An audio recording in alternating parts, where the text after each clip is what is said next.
नमस्कार आप सभी को स्वागत है चैनल कॉम्प्लेक्स केमिस्ट्री में। और आज हम पढ़ने जा रहे हैं एक अच्छा सा chapter that is our environment. बहुत ज्यादा इजी चैप्टर है, बहुत छोटा है, कुछ ही मिनट्स का होगा, खत्म हो जाएगा जल्दी से। ठीक है, बोर्ड में कुछ 5 से 6 मार्क्स का आता है ना। अच्छा क्वेश्चन आता है इसके अंदर से, इजी क्वेश्चन आता है, बच्चे इजीली बना ले उसे, इसीलिए चैप्टर रखा भी गया है। ठीक है, चलिए इन्वायरमेंट क्या है पहले तो वो समझ लेते हैं। देखिए, the environment include all the physical surrounding like air, water bodies, soil and all the living organisms। इन सबको मिला के हमारा इन्वायरमेंट बनता है। मतलब लिविंग और नॉन लिविंग थिंग सबको अगर आप मिला लें, वो इन्वायरमेंट है। हम उस पर डिपेंडेंट हो चाहे ना हो, ठीक है, वो हमारा इन्वायरमेंट है। जैसे मैं हूं और मेरे अगल बगल जितनी भी चीजें हैं तो वो मेरा इन्वायरमेंट है। ठीक, चलिए अब इकोसिस्टम क्या है। देखिए, इकोसिस्टम और एनवायरनमेंट में थोड़ा सा बेसिकली अंतर है। यहाँ पे होता क्या है, एक इकोसिस्टम एक ऐसा सिस्टम है जहां पर लिविंग और नॉन लिविंग थिंग दोनों होती हैं, लेकिन जो लिविंग ऑर्गेनिज्म है कैसे वो नॉन लिविंग ऑर्गेनिज्म पे डिपेंड करता है। मतलब इंटरडिपेंडेंस है दोनों का, लिविंग और नॉन लिविंग का। वहां पे एक दूसरे पे इंटरडिपेंडेंट है living and non living thing, वो इकोसिस्टम में आता है। पढ़ लीजिए एक बार। An ecosystem is a self contained unit of living things, plant, animals, decomposers, ये सब उसके अंदर होते हैं। और नॉन लिविंग थिंग्स भी उसके अंदर होते हैं। An ecosystem need only input of sunlight energy to the functioning. Sunlight की एनर्जी चाहिए ताकि ये जो पूरा इकोसिस्टम है वो फंक्शन कर सके। एग्जाम्पल ऑफ इकोसिस्टम क्या है? एग्जाम्पल इकोसिस्टम का, एक grassland, forest, desert, mountain, pond, lake, river and sea, है ना। ये पॉन्ड है, वैसे मैंने गलत बोल दिया। सो ये जो चीजें हैं, मतलब ग्रासलैंड, ठीक है, अब ये डेजर्ट हो गया, माउंटेन हो गया, फॉरेस्ट हो गया, सब कुछ ये सब इकोसिस्टम में आता है। और उसके अंदर लिविंग चीजें जो है वो भी इकोसिस्टम में आती हैं। ठीक है, कंपोनेंट क्या है इकोसिस्टम के? दो तरीके के होते हैं, एबायोटिक और बायोटिक। ठीक है, अब एबायोटिक क्या है? देखिए, हमारे पास ऐसा कोई भी सिस्टम या ऐसे कोई भी कंपोनेंट्स जिसके अंदर नॉन लिविंग चीजें आए, वो सारे के सारे एबायोटिक कंपोनेंट कहलाते हैं। Include all the physical environment like soil, water, air along with the organic inorganic substance. ये सारी चीजें जिसके अंदर आती हैं वो एबायोटिक सब्सटेंस है। Like for example carbon dioxide हमारे लिए बहुत जरूरी है, नाइट्रोजन गैस, ऑक्सीजन गैस, बिना उसके हम रह नहीं सकते, वाटर, फास्फोरस, ये सब हम डेली लाइफ में यूज कर रहे हैं। सो ये ऐसी चीजें हैं जिनके बिना हम रह भी नहीं सकते। ठीक है, सो ये जो सारी चीजें हैं जिन पे हम डिपेंडेंट हैं, कुल मिला के एबायोटिक कंपोनेंट्स हैं। The physical factor climate, light, temperature, pressure, humidity also considered as abiotic component। ये भी abiotic component के अंदर ही आते हैं। Biotic components क्या है? Biotic components of an ecosystem, एक biotic component क्या है ecosystem का? जिसमें सारे के सारे living चीजें आए, है ना। is a community of organism, plants, animal which is made up of different interdependent population। ठीक है, जिसमें बहुत सारे लिविंग ऑर्गेनिज्म आए, जिनमें बहुत सारी अलग अलग स्पीसीज आ सकती हैं उनकी। ये पूरे बायोटिक कंपोनेंट्स के अंदर है। बहुत छोटी छोटी चीजें, मेरे ख्याल में बचपन में ही पढ़ लिया होगा ये सब तो। ठीक है, चलिए, एबायोटिक कंपोनेंट्स या एबायोटिक कम्युनिटीज क्या है? जितने भी लिविंग कम्युनिटीज हैं वो सब, इकोसिस्टम में जो लिविंग चीजें रह रही हैं वो सारी की सारी बायोटिक कम्युनिटी या बायोटिक कंपोनेंट्स के अंदर इंक्लूड होती हैं। ठीक है, अब 3 तरह के होते हैं, प्रोड्यूसर, कंज्यूमर और डिकम्पोजर। तो कुल मिला के जो बायोटिक कंपोनेंट है, बायोटिक कंपोनेंट 3 चीजों में डिवाइड होता है। ठीक है, प्रोड्यूसर, कंज्यूमर और डिकम्पोजर। प्रोड्यूसर जो प्रोड्यूस करता है, जैसे कि ग्रास। कंज्यूमर जो खाते हैं चीजों को, अब वो 3 प्रकार के कंज्यूमर हो सकते हैं, है ना। जैसे फॉर एग्जांपल मान लीजिए हर्बीवोरस है, कार्निवोरस है, ठीक है, ओमनीवोरस है। तो जो कंज्यूमर्स है वो डिफरेंट डिफरेंट टाइप के होते हैं। मतलब जो कुल मिला के जो भी प्रोड्यूस हुआ है उसको खा लें, दे आर कंज्यूमर्स। और आखिरी में उनको पूरी तरह से खत्म करने के लिए हमारे पास होता है बैक्टीरिया या फंगाई, जिसको हम डिकम्पोजर्स कहते हैं। ठीक, चलिए, मेरे ख्याल में बहुत छोटी छोटी चीजें हैं। The functioning of the ecosystem, ecosystem कैसे फंक्शन करता है? देखिए, प्रोड्यूसर जो होते हैं trap the soil solar energy. जो प्रोड्यूसर है, मतलब जो पेड़ है, जो ग्रास है, वो सोलर एनर्जी को ट्रैप करती है अपने पास। Then provide the basic food energy, और वहां पे क्या करती है, वो खाने को बनाती है। खाने से हमें एनर्जी मिलती है। And for all the other life in the form of ecosystem, ecosystem के अंदर। ठीक है, चलिए, 3 प्रकार की चीजें होती हैं, प्रोड्यूसर, कंज्यूमर एंड डिकम्पोजर। ये समझ लेते हैं ये क्या है। अब प्रोड्यूसर क्या है? देखिए, ऐसा कोई भी चीज जो खाने को प्रोड्यूस कर रहा है उसे हम प्रोड्यूसर कहते हैं। करते क्या है यहाँ पर? Producer are the organism which can prepare their own food with the simple inorganic substance. मतलब carbon dioxide plus water in the presence of sunlight and chlorophyll, they form carbohydrate, they form glucose, they form glucose. तो यहाँ पे ऐसा बोला जा रहा है कि सिंपल इनऑर्गेनिक सब्सटेंस से कॉम्प्लेक्स ऑर्गेनिक सब्सटेंस को बनाना प्रोड्यूसर्स का काम है, या ऐसा समझिए जो भी ये प्रोड्यूस करते हैं उन्हें हम प्रोड्यूसर कहते हैं, ठीक है। ये यहाँ पे क्या क्या आता है, ग्रीन प्लांट्स या ब्लू ग्रीन एल्गी, ये दो चीजें हैं जो कि यहाँ पे फोटोसिंथेसिस के थ्रू खाने को बनाते हैं, ठीक है। चलिए आगे बढ़ते हैं। कंज्यूमर्स क्या है, देखिए हमारे पास कंज्यूमर्स जो होते हैं जो उसी ग्रीन प्लांट को खा रहे हैं, या जो ग्रीन प्लांट को खाते हैं उनको जो लोग खा रहे हैं उसे हम कंज्यूमर कहते हैं। तो कुल मिला के जो अपना खाना स्वयं नहीं बना पाते, जो अपने भोजन के लिए किसी दूसरे ऑर्गेनिज्म पे डिपेंड करते हैं, उसे हम कंज्यूमर कहते हैं। Those organism which consume eat food prepare by the producer are called consumer. All the animals are the consumer, सारे के सारे एनिमल कंज्यूमर है। बहुत छोटी सी बात है, ठीक है।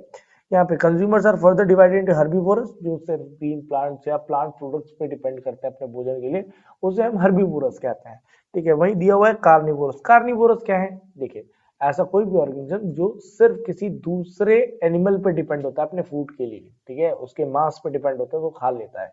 फिर आते हैं ओमनीवोरस, सर्वाहारी, जो मतलब प्लांट्स भी खा लेते हैं, जो जानवर को भी खा लेंगे, जैसे डॉग, वो दोनों चीजें खा लेता है। लेकिन शेर, शेर सिर्फ कार्निवोरस है, वो सिर्फ मांस खाएगा, उसके सिवा कुछ नहीं खा सकता, ठीक है। चलिए हर्बीवोरस क्या है, हर्बीवोरस एक ऐसे ऑर्गेनिज्म जो सिर्फ ग्रास या फूड प्रोडक्ट जो प्लांट से निकलते हैं उन्हीं पर डिपेंडेंट होते हैं। अब इसके एग्जांपल क्या है, cow, buffalo, goat, sheep, horse, deer, camel, donkey. तो ये सारे नाम यहाँ पे दिए हुए हैं, ये सब जो है ये सारे के सारे हर्बीवोरस है। Herbivores like cattle, deer, goat, ये सारे के सारे प्राइमरी कंज्यूमर्स कहलाते हैं। जितने भी हर्बीवोरस है वो क्या कहलाएंगे बेटा, प्राइमरी कंज्यूमर्स कहलाएंगे। कार्निवोरस क्या है, देखिए कार्निवोरस ऐसे एनिमल जो सिर्फ किसी दूसरे जानवर के मांस पे डिपेंड होते हैं, कि हम उनका मांस ही खा पाएंगे सिर्फ। The animal which eat only the animal is called carnivorous. उसको हम जो एक ऐसा जानवर जो किसी दूसरे जानवर को ही खाएगा उसे हम कार्निवोरस कहते हैं। Some of the example of the carnivorous are, क्या एग्जांपल्स है कार्निवोरस के, lion, tiger, frog, vulture, kingfisher, lizard, ये सारे के सारे जो और भी एग्जांपल्स हैं, ये सारे के सारे कार्निवोरस हैं, बहुत बच्चों जैसी चीजें हैं, ठीक है। Small carnivores which feed on the herbivores, ऐसे कार्निवोरस जो हर्बीवोरस पे डिपेंड करते हैं उसे हम सेकेंडरी कंज्यूमर्स कहते हैं, ठीक है। What are the secondary consumers, जो हर्बीवोरस पे डिपेंड करते हैं, हर्बीवोरस ऑर्गेनिजम्स को खा के जैसे ऑर्गेनिज्म जिंदा रहता है उसे हम सेकेंडरी कंज्यूमर कहते हैं। Like frog, lizard, bird, fox, ये सेकेंडरी कंज्यूमर्स हैं। The large carnivores feed on the small carnivores as a secondary consumer are called tertiary consumer. ऐसे कार्निवोरस जो सेकेंडरी कंज्यूमर्स पे डिपेंड करते हैं उसे हम टर्शरी कंज्यूमर्स कहते हैं। For example lion, tiger, bird of prey, मतलब ऐसी मछलियां को जो ऐसे मतलब शिकार करके जो पक्षी खाए जाते हैं वो are some of the tertiary consumers. ये कुछ टर्शरी कंज्यूमर्स हैं, ठीक है। जो ह्यूमन है वो प्राइमरी, सेकेंडरी और टर्शरी तीनों तरह का कंज्यूमर है, डिपेंडिंग ऑन द फूड, वो किस तरीके का फूड खा रहा है, ठीक है। जो ह्यूमन है, मेरे ख्याल में समझ जाएंगे, बहुत छोटी सी बात है, जो ह्यूमन है वो तीन प्रकार का खाना खा लेता है, ठीक है, तीनों को खा जाता है, मतलब प्लांट बेस्ड प्रोडक्ट भी खा रहा है, किसी ऐसे जानवर को भी खा रहा है जो प्लांट खाता है, और किसी ऐसे जानवर को भी खा लेता है जो सेकेंडरी कंज्यूमर्स को खा रहे हैं। तो वो फर्स्ट, प्राइमरी, सेकेंडरी और टर्शरी तीनों कंज्यूमर्स को वो खा सकता है। ओमनीवोरस क्या है, ओमनीवोरस जो सर्वाहारी हो, जो दोनों तरीके के ऑर्गेनिज्म को खा लेते हो। Those animal which eat both, जो दोनों को खा लेते हैं, plant animal are called the omnivores, इसको हम ओमनीवोरस कहते हैं। जैसे कि डॉग, कुत्ता, क्रो, स्पैरो, बियर, ठीक है, ये सारे के सारे जो है ये ओमनीवोरस के अंदर आते हैं। प्लैंकटॉन्स क्या होते हैं ये समझ लेते हैं। Planktons are very minute microscopic organism freely float on the surface of the water like pond, lake, river and ocean. बहुत छोटे छोटे माइक्रो ऑर्गेनिज्म जो कि फ्लोट करते हैं पानी के ऊपर वाली लेयर पे। पानी कहाँ है, ये वाटर जो है ये हमारे पास पॉन्ड के अंदर होता है, लेक, रिवर, ओशन, इन सब पे जो मतलब वो अपर लेयर पे जो रहते हैं उनको। Planktons are the two type, दो टाइप के होते हैं, फाइटोप्लैंक्टॉन्स एंड जूप्लैंक्टॉन्स। फाइटोप्लैंक्टॉन्स और जूप्लैंक्टॉन्स ये दो प्रकार के होते हैं। देखो microscopic aquatic plants which freely float on the surface of water. अगर ऐसा कोई भी माइक्रोस्कोपिक प्लांट जो फ्लोट कर रहा है लैक, पॉन्ड या वाटर बॉडीज पे, उसे फाइटोप्लैंक्टॉन्स कहते हैं, ठीक है। फाइटोप्लैंक्टॉन्स में क्या आता है, फाइटोप्लैंक्टॉन्स में मेनली हमारे पास आते हैं एल्गी, ठीक है। जो एल्गीज होता है वो फाइटोप्लैंक्टॉन्स में, मतलब एक प्रकार के ऑर्गेनिज्म जो पानी के ऊपर ग्रीन कलर जैसे नहीं टहलते रहता है, उसे फाइटोप्लैंक्टॉन्स कहते हैं, ठीक है। अब जू प्लैंक्टॉन्स क्या होता है? फ्रीली फ्लोटिंग प्रोटोजोआ, जो पानी के ऊपर प्रोटोजोआ फ्लोट करता है ना, उसको जू प्लैंक्टॉन्स कहते हैं। A very very small fish is also जू प्लैंक्टॉन, कोई बहुत छोटी मछली भी जू प्लैंक्टॉन कहलाती है, ठीक है। Plankton float near by the surface and provide food to the many fishes and other aquatic animals, जो दूसरे एक्वाटिक एनिमल्स हैं उनको वो, मतलब जो छोटे छोटे ये जू प्लैंक्टॉन्स हैं उनको वो खा लेती हैं, बड़ी मछलियां, ठीक है। ये डिकम्पोजर्स क्या होते हैं? तीन चीजें होती हैं, हम तीसरे पे आ गए। पहला हमारे पास था प्रोड्यूसर, प्रोड्यूसर के बाद था कंज्यूमर, कंज्यूमर तीन प्रकार के होते हैं, फिर उसमें जू प्लैंक्टन और फाइटोप्लैंक्टन भी आ गए, फिर अब हम पढ़ रहे हैं डिकम्पोजर के बारे में, ठीक है। चलिए, microorganism which can break down the complex compound present in dead organism like dead plant and animal and produce like feces and urine into the simple substance are called the decomposer। कुल मिला के एक ऐसे organisms जो किसी दूसरे dead organism की जितनी भी चीजें हैं उसको डिकम्पोज करके, उसकी केमिकल रिएक्शन करवा के उसे फिर से मिट्टी में मिला दें, ठीक है, उसे हम डिकम्पोजर्स कहते हैं, ठीक है। The example of the decomposers are certain bacteria and fungi, bacteria या फंगाई, ठीक है, इनके अंदर ये सॉरी बैक्टीरिया और जो फंगाई है ये कुछ एग्जांपल्स हैं डिकम्पोजर्स के। ये क्या करता है, किसी भी जो डेड ऑर्गेनिज्म है उसके ऊपर जाएंगे, उसको पूरी तरह से डिकम्पोज कर देंगे, उसको सॉइल के अंदर फिर से मिला देंगे। Bacteria which is decomposed dead plant and animal and help to recycle the material, पूरा डिकम्पोज कर देते हैं मटेरियल को, फिर से रिसाइकिल करने में हेल्प करते हैं। Fungi which decompose the dead plant and animal and help to recycling of materials, ये भी क्या करते हैं, फंगाई और बैक्टीरिया सारे के सारे सब्सटेंस को डिकम्पोज कर देते हैं और फिर से रिसाइकिल करने में हेल्प करते हैं।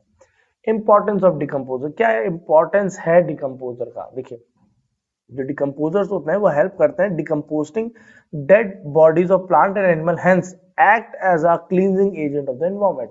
जो भी, देखिए मान लीजिए कोई डेड बॉडी है कि प्लांट या एनिमल की, वो बहुत दिन तक ऐसी पड़ी हुई है, ठीक है, तो उसको कोई और तो कंज्यूम करने वाला नहीं है, तो डिकम्पोजर क्या करते हैं, उसको नेचर से हटा देते हैं डिकम्पोज करके, उसको सड़ा के गला के उसका साइज रिड्यूस कर देते हैं, उसको मिट्टी के अंदर मिला देते हैं, तो हमारे इन्वायरमेंट की एक प्रकार से सफाई हो जाती है, ठीक है। It is only due to the presence of decomposer that various nutrition element which were initially taken plant from the soil, air and water return to the soil and water after the dead plant of the animal। जो भी plant और animal है, जो भी substance है, उसको फिर से मिट्टी में पानी के अंदर मिला दिया जाता है डिकम्पोज करके। Decomposers organism help in recycling the materials in the ecosystem so that the process of life may go on and unending chain। ये एक unending chain को मतलब जन्म देता है कि एक प्लांट में से फल आया, फल को नीचे डिकम्पोज कर दिया, डिकम्पोज करने से मिट्टी को न्यूट्रिशन मिल गया, न्यूट्रिशन मिलने से एक नया प्लांट ग्रो करेगा इजीली, फिर उससे फिर एक और फ्रूट आएगा, उससे उसको फिर से डिकम्पोज करके मिट्टी को न्यूट्रिशन देंगे ताकि मिट्टी अगेन एक नया प्लांट उगा सके, है ना। चलिए, फूड चेन क्या होता है, ये बच्चे बच्चे जानते हैं, बहुत छोटी छोटी चीज है, 6th 7th 8th मेरे ख्याल में उसके भी पहले का है, 4th या 5th। क्या है फूड चेन? देखिए, हमारे पास the food can be transfer from one organism to other organism through the food chain. एक ऐसे ऑर्गेनिज्म से दूसरे ऑर्गेनिज्म को खाना मिलने की जो प्रक्रिया है उसे फूड चेन कहते हैं। All the food chains can begin with the green plant and original source of the all foods। जो कोई भी फूड चेन है वो स्टार्ट होती है ग्रीन प्लांट से। ग्रीन प्लांट जो होता है वो प्रोड्यूसर होता है, वो एनर्जी प्रोड्यूस करता है, तो वो वहां से जो भी फूड चेन है वो ग्रीन प्लांट से स्टार्ट होती है। फिर एक सीक्वेंसिंग है, एक जानवर उसको खाएगा, जैसे ग्रीन प्लांट है, ये ग्रीन प्लांट को एक डियर ने खा लिया, डियर को फिर एक लायन ने खा लिया, तो कुल मिला के हमारे पास the sequence of living organism in a community in which one organism consumes another. एक जानवर ये किसी दूसरे ऑर्गेनिज्म को खा लेता है, ठीक है। Organism to transfer food energy is called food chain, जिससे हम फूड एनर्जी को एक ऑर्गेनिज्म से दूसरे ऑर्गेनिज्म में ट्रांसफर कर सके। इन सिंपल वर्ड, साधारण शब्दों में कहें तो लिस्ट ऑफ ऑर्गेनिजम्स, ऐसा list of organisms showing who eat हुम, किसने किसको खाया, ये दर्शाने के लिए जो हम चेन बनाते हैं उसे हम चेन कहते हैं। A food chain represent a single directional transfer of energy, एक single direction of transfer of energy दिखाता है। प्लांट से थोड़ी सी एनर्जी मतलब बकरी में चली गई, बकरी से एनर्जी लाइन के अंदर चली गई, ठीक है। The study of food chain in the area of habitat help in knowing the interaction amongst the different organism also their interdependence. ये एक चीज दिखाता है कि कैसे एनर्जी एक ऑर्गेनिज्म से दूसरे ऑर्गेनिज्म में ट्रांसफर हो रही है, और साथ ही साथ कौन सा ऑर्गेनिज्म किस ऑर्गेनिज्म पे डिपेंडेंट है अपनी एनर्जी के लिए, ठीक है। जैसे फॉर एग्जांपल गोट डिपेंडेंट है ग्रास पे या प्लांट प्रोडक्ट्स पे। सिमिलरली लायन जो है वो गोट पे डिपेंड करता है अपनी एनर्जीज के लिए, अपने फूड के लिए। ठीक है, चलिए मोर एग्जांपल है हमारे पास। मान लेते हैं ये जो भी भुट्टा है, इसको एक जो माउस है उसने खा लिया, और माउस को एक आउल ने खा लिया। यहाँ पे ऐसे दिखा रहा है। कैरेट है, कैरेट को रैबिट ने खाया, रैबिट को हमारे पास किसी दूसरे ऑर्गेनिज्म, फिर उसको लायन ने खा लिया। ये ग्रास है, ग्रास को ग्रास हॉपर ने खाया, ग्रास हॉपर को मेढक ने खाया, मेढक को स्नेक ने खाया, और स्नेक को वल्चर या ईगल ने खा लिया है। तो हमारे पास ये जो स्टार्टिंग वाला है ना, ये 3 लिंक फूड चेन है, मतलब इसमें 3 लोग हैं, 3 ऑर्गेनिज्म है। ठीक है, यहाँ पे ये 4 लिंक्ड है, मतलब यहाँ पे 4 ऑर्गेनिज्म है।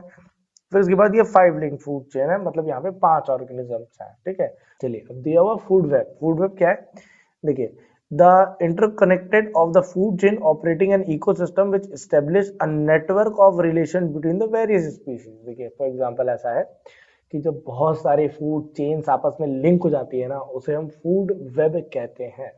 ठीक है, थोड़ा सा समझाता हूँ। मान लीजिए ऐसा, जस्ट इन केस कि एक ग्रास है, जो ग्रास है, ग्रास को मेनली ग्रास हॉपर खाता है। ठीक है, ग्रास हॉपर को जैसे मान लीजिए किसी भी फ्रॉग ने खा लिया, अब फ्रॉग को खाया स्नेक ने, अब जो स्नेक है, स्नेक को मान लीजिए खा लिया ईगल ने। अब कुल मिला के बात यह है कि जैसे स्नेक है, स्नेक को तो ईगल ना खा के भाई जो पिकॉक है वो भी खा सकता है। अब जो फ्रॉग है, फ्रॉग खाली ग्रास हॉपर को नहीं खाता, या ऐसे और भी चीजों को वो खा सकता है। ठीक है, वो और भी चीजों को खा सकता है। ठीक है, तो जैसे मान लीजिए कोई छोटे मोटे कीड़े मकोड़े भी खाता है, जो हमारा क्या बोलते हैं फ्रॉग है, तो उन कीड़े मकोड़ों को तो पिकॉक भी खाता है। ठीक है, अब इस पिकॉक को कौन खा लेता है, पिकॉक को ईगल खा लेता है। अब इसी पिकॉक को लायन भी खा सकता है। ठीक है, तो यहाँ से क्या हो रहा है कि एक जो लिंक है ना, वो कई जगह पे जाके जुड़ रही है सीधे, है ना। मतलब जो एक फूड चेन है उससे कई सारे फूड चेन आपस में इंटरलिंक्ड हैं। तो ऐसे प्रोसेस को हम फूड वेब कहते हैं, या ऐसे फिनोमेना को हम फूड वेब कहते हैं। इन द सिंपल वर्ड, अगर साधारण शब्दों में कहा जाए, अगर साधारण शब्दों में कहा जाए, the network of a large number of food chain existing in ecosystem is called food web. जब बहुत सारे फूड चेन आपस में आके जुड़ जाते हैं उसको हम फूड वेब कहते हैं। देखिए यहाँ पे एक डायग्राम भी मैंने बनाया हुआ है, यहाँ पे ये मेरे ख्याल में ये दिख रहा होगा। ठीक है, एक फ्रूट है, फ्रूट को एक मान लेते हैं किसी भी रैट ने खा लिया, उस रैट को बियर ने खा लिया, और उस फ्रूट को जो बियर है ना, वो बियर डायरेक्ट भी खा सकता है। ठीक है, अब जैसे मान लेते हैं कि फ्रूट है, फ्रूट को किसी फंगाई ने खाया, और उस फंगी को डियर ने खा लिया। ठीक है, ऐसे करके बहुत सारा दिया हुआ है। एक फिश है, इस फिश को ये हॉग भी खा सकती है, उस फिश को बियर भी खा सकता है। सो दैट एक बहुत ज्यादा फूड चेन का अगर कॉम्प्लेक्स कहीं पे आके जुड़ रहा है उसे हम फूड वेब कहते हैं। ठीक है, ये भी एक प्रकार का इंटरडिपेंडेंस दिखाता है कि कौन सा ऑर्गेनिज्म किसके ऊपर इंटरडिपेंडेंट है। देखिए दिया हुआ है ट्रॉपिक लेवल। ट्रॉपिक लेवल क्या है, देखिए हम जो भी खाना खा रहे हैं, मतलब कोई भी ऑर्गेनिज्म जो फूड कंज्यूम कर रहा है, उनको अलग अलग लेवल्स में बांट दिया है। जो प्रोड्यूसर्स होते हैं उनको सबसे बेस पे रखा गया है, उसके ऊपर herbivores, then carnivores, then top carnivores, ऐसे करके उनको सबको रखा गया है। इसी लेवल को, खाना खाने के जो सीक्वेंस है, फूड कंज्यूम करने के जो सीक्वेंस है, उसी को ट्रॉपिक लेवल बोला गया है। क्या है देख लीजिए, various step in which food chain is transfer food, मतलब as a energy from takes place is called trophic level, उसको हम ट्रॉपिक लेवल कहते हैं। ठीक है, जैसे फॉर एग्जांपल जो प्लांट्स हैं वो ऑटोट्रॉप्स हैं, उनको फर्स्ट ट्रॉपिक लेवल पे रखा गया है। ठीक है, जो हमारे पास हर्बीवोरस हैं उनको सेकंड पे रखा गया है, सेकंड ट्रॉपिक लेवल पे। जो कार्निवोरस हैं वो थर्ड ट्रॉपिक लेवल पे, और जो लार्ज कार्निवोरस है, टॉप कार्निवोरस हैं, जो कि छोटे छोटे कार्निवोरस को खाते हैं, उनको फोर्थ ट्रॉपिक लेवल पे रखा गया है। ठीक है, तो हमारे पास जो ट्रॉपिक लेवल है वो 4 है। ठीक है, उसमें से हमने अभी जो पढ़ लिया, जो हमारे पास प्रोड्यूसर्स हैं वो सबसे नीचे रहते हैं, वो मतलब बिल्कुल एकदम नीचे रहेंगे। ठीक है, वो फर्स्ट ट्रॉपिक लेवल है। जो प्राइमरी कंज्यूमर्स है वो सेकंड ट्रॉपिक लेवल पे, जो सेकेंडरी कंज्यूमर है वो थर्ड, एंड जो टर्शरी कंज्यूमर है वो फोर्थ ट्रॉपिक लेवल पे है। ठीक है, ये हमारे पास एक डायग्राम दिया हुआ है। प्रोड्यूसर्स जो होते हैं वो सबसे नीचे, फिर herbivores, then carnivores, then top carnivores, ये दिया हुआ है। अब कुछ ऐसा रिप्रेजेंट करते हैं, जो प्रोड्यूसर है वो प्लांट्स हैं। ठीक है, जो हर्बीवोरस हैं वो माइस या रैट्स हैं, या जो ग्रास ऊपर पढ़ रहे थे हम। इसके बाद जो हमारे पास कार्निवोरस है उसमें आ गया स्नेक, और स्नेक के ऊपर एक आ गया हॉग, जो कि एक प्रकार का टॉप कार्निवोरस है, ठीक है। मैन की कुछ ऐसे हमारी मतलब हम लोग की कुछ ऐसी एक्टिविटीज जैसे इकोसिस्टम ऐसे मतलब ऐसा करके क्या बोलते हैं उसको इफेक्टेड हो जाता है ना, ऐसा कुछ। The shortening of the food chain due to the man activity, like जैसे कि मान लीजिए हम किसी भी जानवर को ज्यादा हंट कर लें, बहुत ज्यादा हंटिंग मचा दी हमने, वो क्या करेगा पूरे के पूरे इकोसिस्टम को इम्बैलेंस कर देगा, ठीक है। अब जैसे फॉर्मेशन ऑफ सहारा डेजर्ट इसका एक एग्जांपल है। Ill effect of the man activity, लोगों की एक इल एक्टिविटी का ही कारण है जो वहां पे आज इतना रेगिस्तान बन गया है, ठीक है। मान लीजिए एक समय ऐसा आए कि पूरे के पूरे लायन ही रिमूव हो जाए, सारे के सारे लायन ही खत्म हो जाए, तो क्या होगा? देखिए जो ग्रास है ना वो नहीं बचेगी, क्यों? क्योंकि जो लायन होता है वो डियर को खा जाता है, तो डियर को खाने वाला कोई नहीं बचा। जब डियर को खाने वाला कोई नहीं बचा तो क्या होगा कि जो डियर्स है उनकी क्वांटिटी या जो उनका पॉपुलेशन है वो बढ़ जाएगा, वो ग्रास को ज्यादा खाएंगे, सारी की सारी ग्रास खा पी के खत्म कर देंगे, ठीक है। सो हमारे पास मान लीजिए अगर हमारे पास लायन नहीं है तो डियर का पॉपुलेशन बढ़ेगा, तो ग्रास का पॉपुलेशन कम हो जाएगा, ठीक है। Overgrazing may even eliminate the grass and other green plants, completely turn into the lush green forest into a desert having no vegetarian at all. वो वेजिटेशन एट ऑल। वो ये कह रहा है कि मान लीजिए अगर पूरी घास खा गई तो पूरा डेजर्ट बन जाएगा, कोई भी वेजिटेशन वहां पे बचेगा नहीं। मान लीजिए कि सारे के सारे डियर अगर कोई आए और रिमूव कर दे, क्या होगा?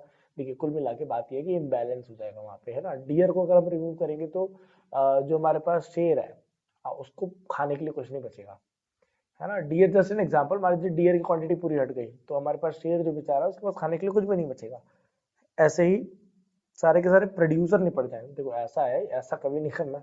अगर सारे प्रोड्यूसर ही निपट गए तो हम खाएंगे कैसे? क्योंकि प्रोड्यूसर वाला प्राइमरी सोर्स ऑफ एनर्जी, सन से एनर्जी प्रोड्यूसर्स ले रहे हैं और प्रोड्यूसर जो है वो आगे एनर्जी ट्रांसमिट कर रहे हैं, तो जो प्रोड्यूसर है अगर वही नहीं रहेंगे तो कोई भी ऑर्गेनिज्म नहीं बचने वाला है यहाँ पे, ठीक है। चलिए, sun provide the energy for maintaining the life on the earth. देखिए क्या है, sun is the ultimate source of energy. जो सन है ये सोर्स ऑफ एनर्जी है, ठीक है, सोर्स ऑफ एनर्जी, ठीक है। Sun is the ultimate source of energy. Sun energy देता है ग्रास को, ग्रास एनर्जी देता है, ऐसे करके आगे चलिए ग्रास हॉपर, फिर ऐसे करके आगे बढ़ता जाता है ना, सो एंड सो ऐसे चलता रहेगा, ये देख लेना आप। तो जो सन है वो अल्टीमेट सोर्स ऑफ एनर्जी है। तो ऑल द ऑर्गेनिज्म, सारे ऑर्गेनिज्म के अंदर depend on the sun and their constant need of energy and upon the earth or for the material entering into their body. Now we will describe how energy received from the sun flows in the various tropic level.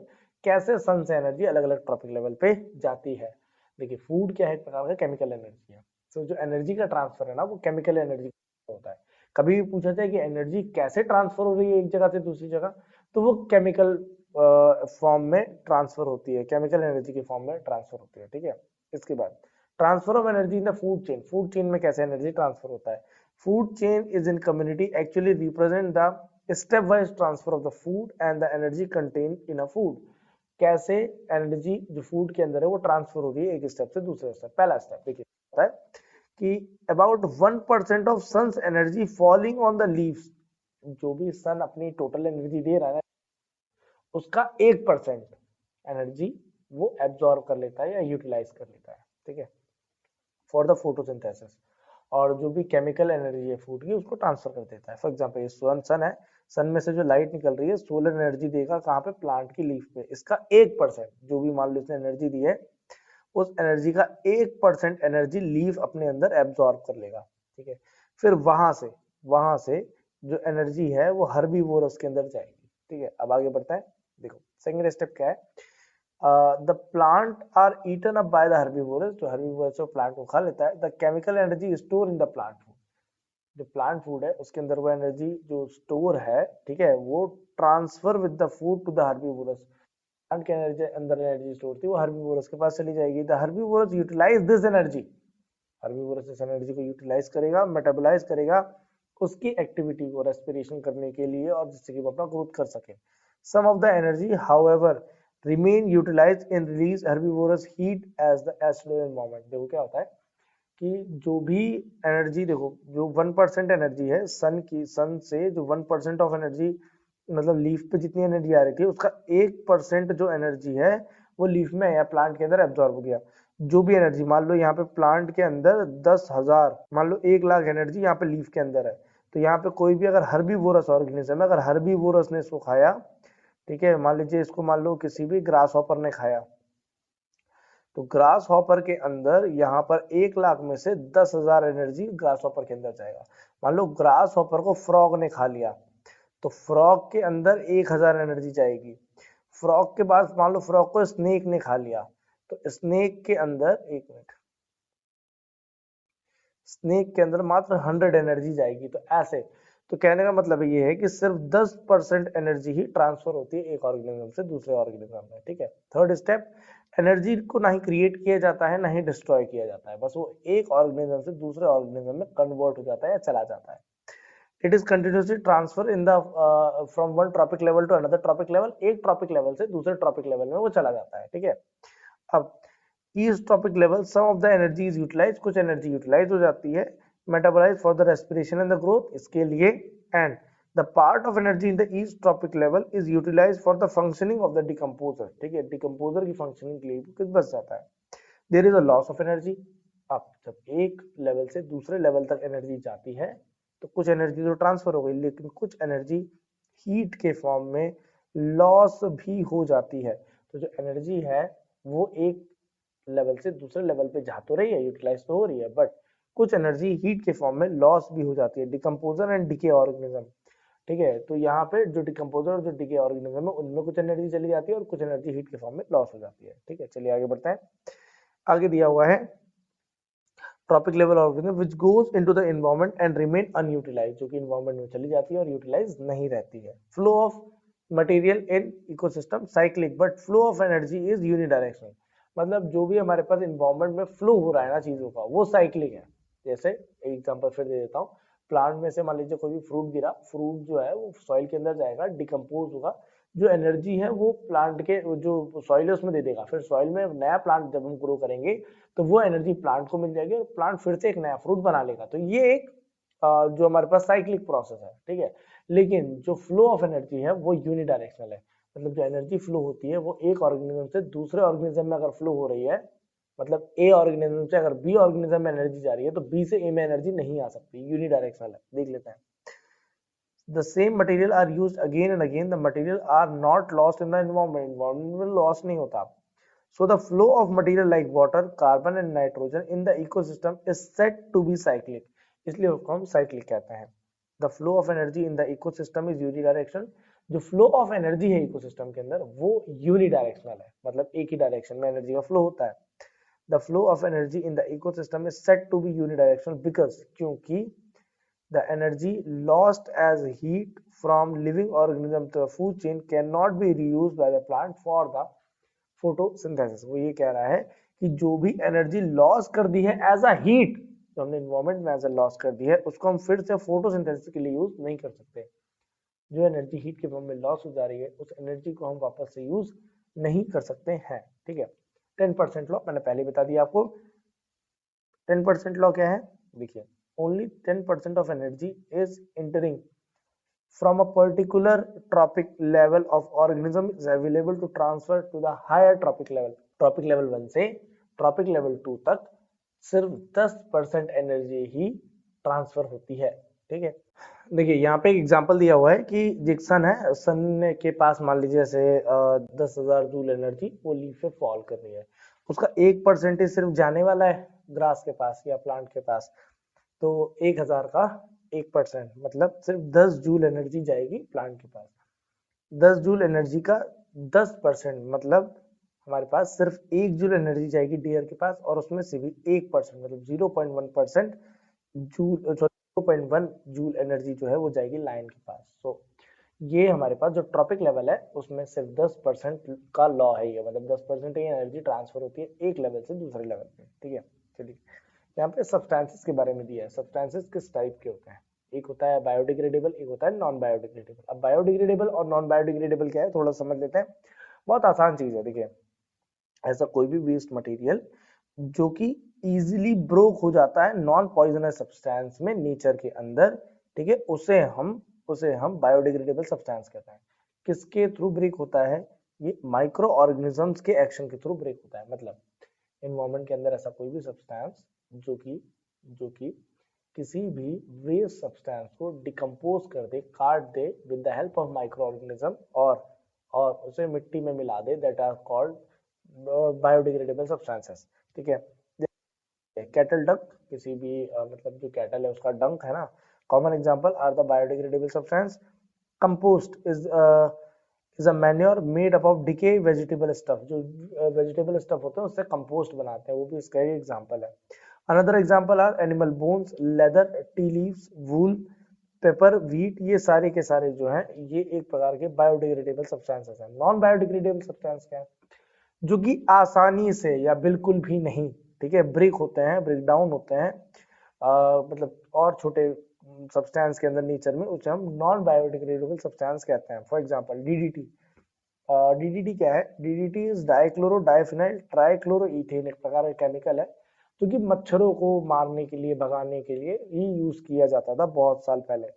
Plastic, ठीक है, जो polythene है वो कभी भी destroy नहीं होती है, आपने बहुत जगह सुना होगा। ठीक है, polythene bags, ball point pen refill, ये सब जो है सिंथेटिक फाइबर, ग्लास ऑब्जेक्ट, ये सब कभी भी डिस्ट्रॉय नहीं होते हैं, मतलब इनका यूज नहीं, आपने फेंक दिया, एनवायरमेंट में कोई ऐसा बैक्टीरिया, माइक्रो ऑर्गेनिज्म नहीं है जो कि इनको सड़ा गला सके और उसको खत्म कर सके। ठीक है, डीडीटी एक नॉन बायोडिग्रेडेबल वेस्ट है जो कि बॉडी में एक ऑर्गेनिज्म से दूसरे ऑर्गेनिज्म में पास ऑन होता रहता है। एक छोटा सा केस समझाता हूँ मैं आपको। जो डीडीटी है वो केमिकल है जो मच्छरों को भगाने के लिए यूज करते थे। मान लीजिए लोग जो थे वो इसको यूज करते करते ऐसे छिड़क के जाते थे नालियों में या कहीं पे, तो ये प्लांट के अंदर बहुत ज्यादा पाया जाने लगा। ठीक है, प्लांट से ग्रास हॉपर्स के अंदर, ग्रास हॉपर से फिर माउस के अंदर या फ्रॉक्स के अंदर। जब फ्रॉग को कोई भी स्नेक या स्नेक को कोई भी ईगल, या ईगल कभी कभी डायरेक्ट भी फ्रॉक्स को खा लेता है, तो जो बहुत ज्यादा केमिकल है वो ईगल के अंदर पाया जाने लगेगा, डीडीटी वाला। ठीक है, अब ये पढ़ेंगे अभी आगे हम। सो ये ट्रांसफर होता है ना, बिना बिना ही डिकम्पोज हुए। ठीक है, so can be pass along the food chain from the crop to the man, crop से इंसानों में, and other animals like bird and harm them for this reason. इसीलिए जो डीडीटी है ना, हमारे पास जो केमिकल है दैट इज डाइक्लोरो डाइफिनाइल ट्राइक्लोरोइथेन, इसको बहुत सारी कंट्रीज में बैन कर दिया गया है। ठीक है, so non biodegradable waste are the major pollutant in the environment. पूरे के पूरे पर्यावरण में ये जो नॉन बायोडिग्रेडेबल सब्सटेंस है, ये सबसे ज्यादा पॉल्यूशन कॉज करते हैं। Why some materials are biodegradable where others are non biodegradable? क्या होता है, देखिए, जो डिकम्पोजर है ना उसकी प्रॉपर्टी पे डिपेंड करता है, that some waste material are biodegradable waste, other are non biodegradable. जैसे पेपर कैरी बैग, ठीक है, cloth carry bag, jute carry bag and plastic carry bag, तो ये नॉन बायोडिग्रेडेबल है, बाकी सारे बायोडिग्रेडेबल हैं, वो डिग्रेड हो जाएंगे समय के साथ।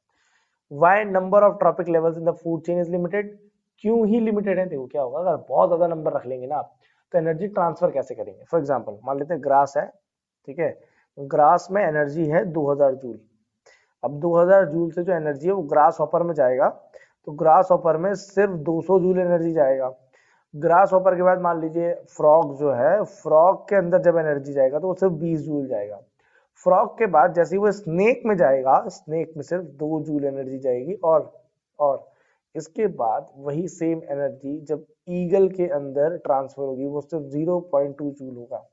अगर बहुत सारे ट्रॉपिक लेवल हम लगाने लग जाएंगे तो ये एनर्जी का जो ट्रांसफर है ना वो बहुत लीस्ट हो जाएगा। मतलब पहले जो हमारे पास प्रोड्यूसर है, प्रोड्यूसर के पास बहुत ज्यादा एनर्जी होती है, लेकिन जो ट्रॉपिक लेवल बढ़ते बढ़ते, मतलब ट्रॉपिक लेवल 1 है, trophic level 2, trophic level 3, trophic level 4, trophic level 5, जैसे हम ट्रॉपिक लेवल्स को बढ़ाने लग जाएंगे वैसे वैसे एनर्जी कम पहुंचेगी 5th 4th ट्रॉपिक लेवल तक। ठीक है, तो इसीलिए इसीलिए 5 स्टेप्स ही ज्यादातर होते हैं, इससे ज्यादा नहीं होते हैं। ठीक है, चलिए, accumulation of harmful chemical in food chain, ये भी मैंने आपको 2 सेकंड पहले बताया, डीडीटी वाला।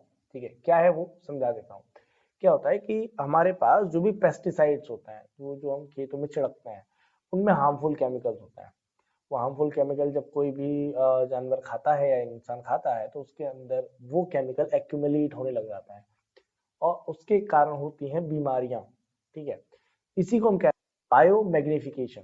समझते हैं, increase in the concentration of harmful chemical substances, किसी भी बॉडी के अंदर हार्मफुल केमिकल सब्सटेंसेस का एक्यूमुलेट होना, like pesticide in the body of the living organism at each trophic level of the food chain is called biomagnification। ऐसे process को हम biomagnification कहते हैं। ठीक है, चलिए अब how do our activity affect the environment, कैसे हमारी एक्टिविटी इन्वायरमेंट को अफेक्ट करती है। चलिए मैं थोड़ा सा आपको ना और इसमें समझा देता हूँ। क्या होता है, ये इसी लेवल पे आता है ना, ये इसी में समझा देता हूँ। जैसे एनर्जी जो होती है वो एक लेवल से दूसरे लेवल पे कम होने लग जाती है, वैसे ही जो टॉक्सिक सब्सटेंस है ना उनका कंसंट्रेशन एक लेवल से दूसरे लेवल में बढ़ता है। देखिए सबसे कम जो टॉक्सिक लेवल होगा ना वो ग्रास के अंदर होगा, सबसे कम जो बायोमैग्निफिकेशन होगा वो ग्रास का होगा, सबसे कम जो केमिकल पेस्टिसाइड का जो भी हार्मफुलनेस चीज है, टॉक्सिक चीज है, टॉक्सिसिटी सबसे कम ग्रास के अंदर होगी। फिर या ग्रास कह लीजिए या जो भी फूड प्रोडक्ट कह लीजिए उसके अंदर होगी। फिर जब हम जो ग्रास है, ग्रास से हम ग्रास हॉपर पे आते हैं, तो ग्रास हॉपर ये इंसान जब भी उसे खाता है तो एक पत्ता तो खाता नहीं ग्रास का, बहुत सारे पत्ते खाता है, तो यहाँ टॉक्सिसिटी और थोड़ी सी बढ़ जाएगी क्योंकि वो एक पत्ता नहीं खा रहा है। ठीक है, वो ग्रास में बहुत सारे पत्ते खा रहा है। आप ऐसा मान लीजिए कि जो अगर वो फूड प्रोडक्ट खा रहा है तो बहुत सारे फूड सब्सटेंसेस को खा रहा है, बहुत ज्यादा क्वांटिटी में खा रहा है, दिन भर कुछ ना कुछ खा रहे हैं। सो हमारे अंदर जो एक्यूमुलेशन होगा ना उस सब्सटेंस का वो ज्यादा होगा। तो टॉक्सिसिटी एक ट्रॉपिक लेवल से दूसरे ट्रॉपिक लेवल में जाने पर बढ़ती है। एनर्जी है, टॉक्सिसिटी या बायो मैग्निफिकेशन या बायोलॉजिकल मैग्निफिकेशन बढ़ता है। ठीक है, तो फ्रॉग के अंदर और ज्यादा पाया जाएगा T3 में, स्नेक के अंदर और ज्यादा पाया जाएगा, ईगल के अंदर तो सबसे ही ज्यादा पाया जाएगा। ऐसे एक केस था, जो ईगल है उसके जो अंडे हैं वो बहुत ज्यादा पतले होने लग गए थे। क्या होता था, जो DDT नाम का केमिकल है वो मतलब ट्रॉपिक लेवल में ईगल सबसे ऊपर है, तो ईगल जब भी छोटे मोटे चूहे और जानवर इन सबको खाता था तो उसके अंदर DDT की क्वांटिटी बढ़ गई थी। DDT की क्वांटिटी बढ़ने से जो अंडे होते थे ना वो अंडे बहुत ज्यादा पतले होते थे और वो जल्दी फूट जाते थे। जैसे ही वो अंडे फूटते थे तो नए जो ऑर्गेनिज्म है वो पैदा हो नहीं पा रहे थे ईगल के। सो उनका पॉपुलेशन ड्रास्टिकली बहुत ज्यादा कम हो गया क्योंकि वहां पे बायोमैग्निफिकेशन पाया जाता है। तो एक लेवल से दूसरे ट्रॉपिक लेवल पे जाने पे टॉक्सिसिटी बढ़ती है, मतलब जो बायोलॉजिकल मैग्निफिकेशन है वो बढ़ता है क्योंकि एक्यूमुलेशन ऑफ हार्मफुल सब्सटेंस वहां पे हो रहा है।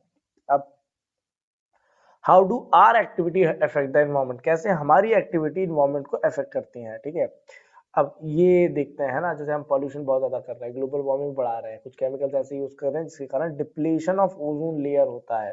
ठीक है, disposal of the domestic waste हम कैसे कर रहे हैं, ये कुछ हमारी एक्टिविटीज है, देखते हैं आगे। डिप्लेशन ऑफ ओजोन लेयर क्या है, देखिए हमारे ऐसे कुछ किलोमीटर ऊपर तक एक लेयर है जिसको हम ओजोन लेयर कहते हैं। ओजोन क्या है, देखो क्या होता है, एटमॉस्फेयर के अंदर ऑक्सीजन पाई जाती है। ये ऑक्सीजन जब भी यूवी रे से टकराती है तो ये O+O में डिवाइड हो जाती है। अब जो ऑक्सीजन गैस है जब भी वो O मतलब एक ऑक्सीजन के साथ रिएक्शन करती है तो बनाता है O3, that is called ozone.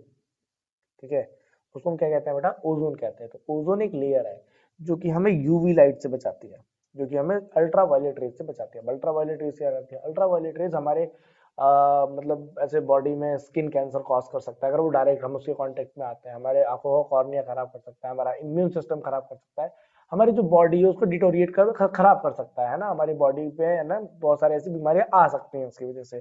तो ozone layer is very important for the existence of the life, बहुत ज्यादा ओजोन लेयर इंपॉर्टेंट है। ओजोन कैसे बनता है वही बता दिया, ऑक्सीजन लेयर है, जो ऑक्सीजन है गैस है वो सनलाइट की प्रेजेंस में ब्रेक होता है O और O में। ठीक है, that O react with the oxygen gas and form ozone. Harmful ultraviolet radiation come out from the sun and present to the reach the earth. Ultraviolet rays can cause the skin cancer, skin cancer cause करता है अगर direct लग जाएगा, इसीलिए हमें क्या करना है, उस लेयर को पूरना है। अच्छा, ओजोन लेयर कैसे डिप्लीशन हुआ उसमें, देखो एक बात समझो। हमारे पास मान लेते हैं कि यहाँ पर एक ऐसे अर्थ है, अर्थ के ऊपर एक ओजोन लेयर है, यहाँ पे हमारे पास एक गैस है CFC, क्लोरोफ्लोरोकार्बन। ठीक है, एक CFC एक गैस होता है ऐसा, दो फ्लोरीन लगा दो इसमें, एक कार्बन के में एक दो क्लोरीन लगा दो, इसको कहते हैं डाइफ्लोरो कार्बन। ठीक है, methane, sorry, dichloro methane.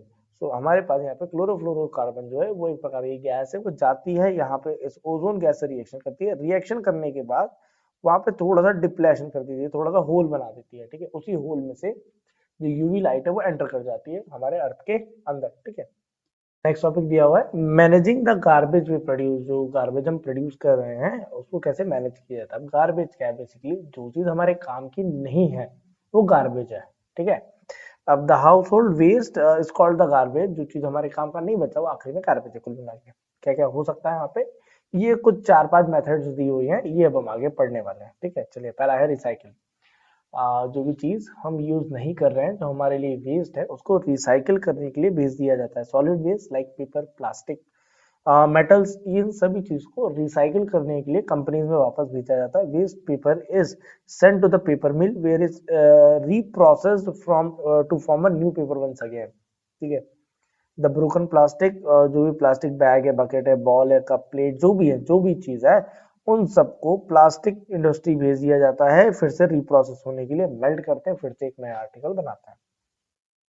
Similarly waste, जो भी मेटल है उनको भी हम इंडस्ट्रीज में भेज देते हैं, मेल्ट करके उनको फिर से रीशेप किया जाता है और भेजा जाता है, ठीक है। चलिए, नेक्स्ट आगे दिया हुआ है प्रिपरेशन ऑफ कंपोस्ट। कंपोस्ट क्या होता है, देखो, जो भी बायोडिग्रेडेबल डोमेस्टिक वेस्ट है, जो भी खाना बचता है या जो भी सब्जियों का छिलका बच जाता है, उन सबको, ठीक है, can be convert into compost, compost में कन्वर्ट कर सकते हैं by burying it into the pit. एक गड्ढा करो, गड्ढे के अंदर उसको डालो, गड्ढे डालने के बाद उसको सड़ने के लिए छोड़ दो, और बाद में उसको हम एज अ मैन्योर यूज कर सकते हैं, उसको हम कंपोस्ट कहते हैं, ठीक है। मतलब जो भी हमारे पास बायोडिग्रेडेबल सब्सटेंस है, सबको एक गड्ढे के अंदर डाला, सड़ने दिया, सड़ने के बाद उसको हम एज अ मैन्योर यूज कर सकते हैं, इसे हम कंपोस्ट कहते हैं, ठीक है।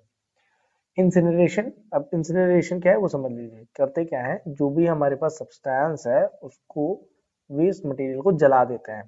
Incineration is a waste treatment is process that involves the combustion of organic substance. जो भी ऑर्गेनिक सब्सटेंस है उसको कुल मिला के जला दो, जलाने के बाद उसमें से जो भी वेस्ट मटेरियल है वो कन्वर्ट हो जाएगा राख में, ठीक है, गैस में और हीट में, ठीक है, इसमें उसको कन्वर्ट कर देते हैं। तो हमारे पास एक सॉलिड सब्सटेंस बचेगा, उसको देखते हैं आगे क्या यूज कर सकता है। लैंडफिल्स होता है, क्या लैंडफिल्स में, शहरों में मेनली जो भी सॉलिड वेस्ट प्रोड्यूस होता है उसको लो बेल्ट के जो लैंड्स होते हैं वहां पे उसको पूरे को फिल कर दिया जाता है। लिखा हुआ है disposal of the waste by putting low lying areas of the ground and covering it with in the earth is called landfills, ठीक है। जो लो लेवल के एरियाज होते हैं वहां पे हम लैंडफिल कर देते हैं, जो भी वेस्ट है उसी से कर देते हैं। Most of the solid urban waste, ज्यादातर, ठीक है, is dumped in low lying areas, इसको लो लेइंग एरियाज पे हम डाल देते हैं, and covered with the earth as a covering, वो यूज हो जाता है अर्थ के लिए। एंड अनइवन ग्राउंड, एक अनइवन ग्राउंड में a big landfill site can be used to dispose the waste material for a considerable time.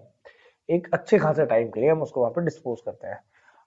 देखो, sewage treatment क्या है, देखो होता क्या है, मेनली जो डिस्पोजेबल पेपर कप्स है, सबसे पहले तो कुल्हड़ यूज होता था। ट्रेन के अंदर भी हर जगह पे चाय देने के लिए कुल्हड़ यूज होता है, आज भी कई जगह पर कुल्हड़ का यूज करते हैं। तो फैशन बन गया आजकल की नए कुल्हड़ में चाय पी रहे हैं, बट स्टिल जो चाय है आज भी अगर आप किसी गांव के एरिया में चले जाइए, वहीं उसी कुल्हड़ में आज भी चाय बिक रही है, ठीक है। अब ट्रेन के अंदर कुल्हड़ को ले जाना, उसका टूटना, ये बहुत ज्यादा महंगा पड़ जाता था पहले। तो किया क्या, उसकी जगह पे एक प्लास्टिक का कप देने लगे। प्लास्टिक का कप हल्का होता था, कॉस्ट भी कम होती थी, उसमें भरा और तुरंत दे दिया, ठीक है। सोचिए कोई चाय बेचने वाला है, पीठ पे ढेर सारा एक बोरा पकड़ के कुल्हड़ लेके जा रहा है, कितना बेच पाएगा, नहीं बेच पाएगा। लेकिन प्लास्टिक का कप तो हर कोई लेके जा सकता है। सो ये टाइम के साथ बदलाव आया, लेकिन जो चाय का कप है प्लास्टिक का था, उससे पॉल्यूशन बहुत ज्यादा होता है, मतलब वो डिकम्पोजेबल नहीं होता है ना, वो बायोडिग्रेडेबल नहीं है, नॉन बायोडिग्रेडेबल सब्सटेंस है, और जब भी उसको जलाते हैं तो उसमें तो पॉइजनस गैस निकलती है, मतलब एयर पॉल्यूशन, लैंड पॉल्यूशन दोनों कर रहा है। तो बेसिकली किया क्या गवर्नमेंट ने उस चीज को चेंज कर दिया नाउ विद द पेपर, ठीक है, पेपर कप से। अब पेपर कप आता है, पेपर कप बायोडिग्रेडेबल होता है, सड़ भी जाता है समय के साथ, और ज्यादा एयर पॉल्यूशन, अगर उसको जलाते हैं तो ज्यादा एयर पॉल्यूशन भी नहीं करता है। पढ़ लीजिए, लिखा होगा paper cups are biodegradable. Even if the paper cups are thrown away used, they will decompose automatically by the action of the microorganism the course of time. कुछ समय बाद सारे माइक्रोऑर्गेनिज्म मिलकर उसको खा लेंगे। On the other hand, plastic cups are non-biodegradable. They will remain such as the pollute the environment. वो environment को ऐसे pollute करेंगे। Paper cups disposed by burning without causing much air pollution. On the other hand, burning of plastic cup produce toxic gases, poisonous gases, which cause too much air pollution. जो plastic cup है वो ज्यादा air pollution करता है। Thank you so much. ये हमारा last topic था। Chapter यहाँ पे एंड हो रहा है। मेरे ख्याल में ज्यादा बड़ा चैप्टर ये बनने वाला वैसे भी नहीं है, ठीक है।